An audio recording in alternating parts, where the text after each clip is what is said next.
Hi, it's Miss Moore from the Metuchen Public Library with this week's Take 5. This week we will be reading Pickle by Kimberly Baker. Let's start with Chapter 5.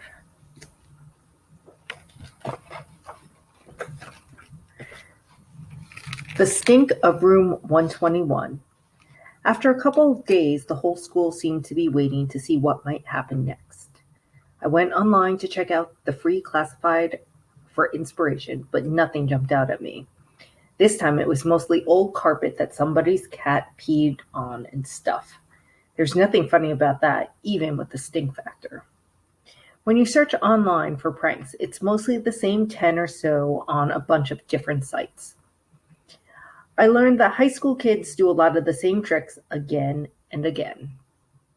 Most of them involve fake poop, burned football fields, or numbered farm animals. I don't know where these schools are, but there aren't a lot of sheep in the city, let alone any you can paint. Before I fell asleep that night, I knew two things. I needed a plan, and if I wanted to do something big, maybe even bigger than the balls, I probably needed some help.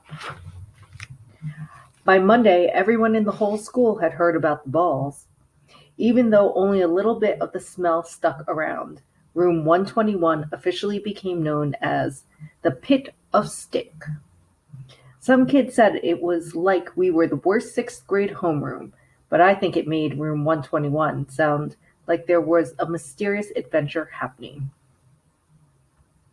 The principal made the morning announcements herself.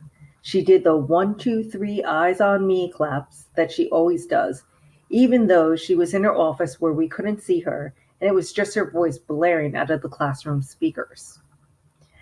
After the parts about the lunch menu and some pioneer thing, she cleared her throat. I wish to address the monkey business in room 121 last week. Any further mischief will not be tolerated.